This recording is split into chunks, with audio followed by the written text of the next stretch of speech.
Right, I don't know if you caught any of this. We'll just have a recap again.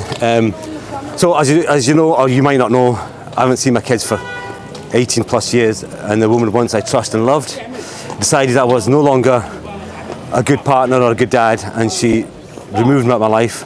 Not for one for trying to get them back, but anyway, that's a different story. And I was just speaking to Noor about that, and her experience is very similar. So not going into too much detail, let's ask Noor what her experience was and how she came around to having this relationship with her dad. There was a period of time in my early teens where when my parents had split up, my mom used to tell me a lot of bad things about my dad, like, oh, he's a gambling addict, he left us, he doesn't want you, if he would have wanted you, he would have stayed around, da-da-da-da-da. But it wasn't until I got older, and that made me not want to reach out to my dad, so I never really did. I blocked him off of everything. I didn't speak to him for years. How many years did you not speak to your dad? Until I turned about 17, 18. Okay, so that's a long time. So it was about like 5, 6 years, and once I hit that age, I was like, I want to make the decision to reach out to my dad now. So once I did, and I really dove deep into it, and I spoke to my dad, I spoke to other family members that had recollection of the time, like, none of that happened. Those were all things that I was just told because my mom knew at a certain point I'd have the capability and be old enough to reach out to him on my own.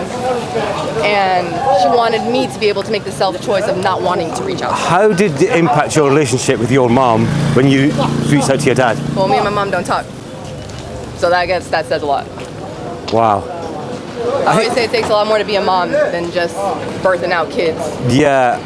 Do you know, it's one of those things, like I've kind of battled with this idea.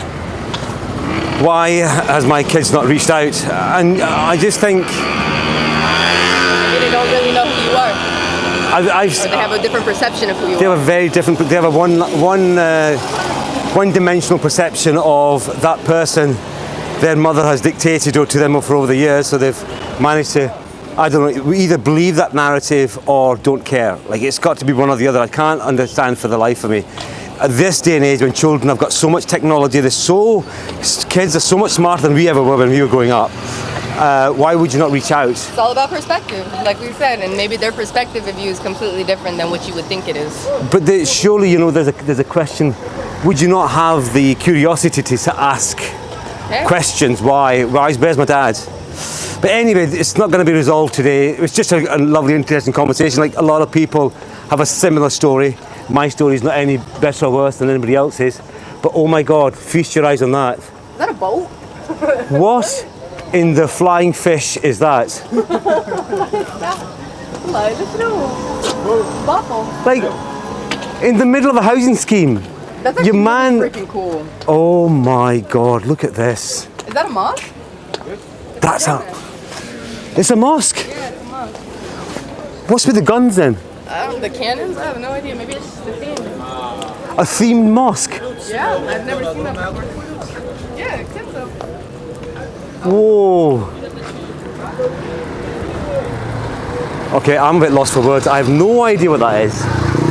Look at that up there. There's an old sailing boat. A minaret, it resembles a mosque.